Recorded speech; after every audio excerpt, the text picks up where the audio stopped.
Hey, welcome back for part 2. This is August Crenshaw again, life coach, personal development specialist. If for some reason you've opened this one and you missed the first email, please go back and watch video 1. However, let's talk about what you did with that journaling assignment. Did you feel good? Did you like it? I know for me, whenever I think about the story about how in 90 days I was able to, along with my husband, of course, relocate my entire family, sell a home. It's a very empowering story for me. Just looking at something that I accomplished in my past has so much value. It's tremendous. And so I hope that that's what you felt. I hope that as you were writing and you were reevaluating your life, you were like, man, I kicked butt. I really did the doggone thing with this one. I hope that that's how you felt. Okay, well, now what do? Well, part 2 in the process of finding your inner strength requires you to dissect what occurred. What I want you to do is I want you to go back and I want you to look at everything you did to make sure that you accomplished it. Now, remember, I told you when you were journaling to write down the ups and downs, the goods, the bad, whatever trials and, tribulations came to make it seem like your plan wasn't going to work out.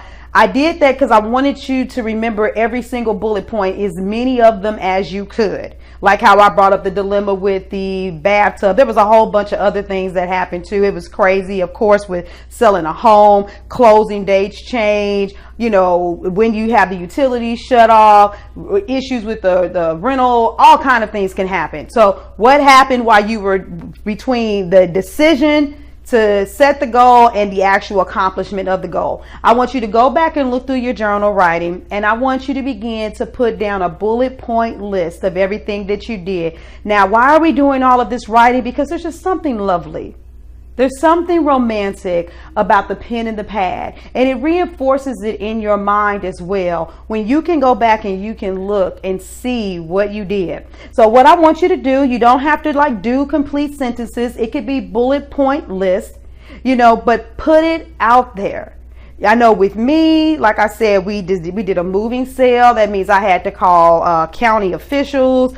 I had to work 2 days for 14 hours doing like a 7 to 7 or a 6 to 6, to be out there to do the moving sale. I had to price and tag items, set up Craigslist, which I had never done before. I had to do all of these little bitty things, in order to make it, go as planned. I had to do a lot of packing. I needed to give away a lot of things. If they were non-essential and they didn't sell, I needed to get them out of the home. I still had a clientele to manage. I had 2 kids that I was taking care of and an infant. Yeah, I'm separating them because the infant was like a whole nother thing on her own. I had a lot of things going on, and I was homeschooling at that time, the 8-year-old. I was doing a whole lot of stuff.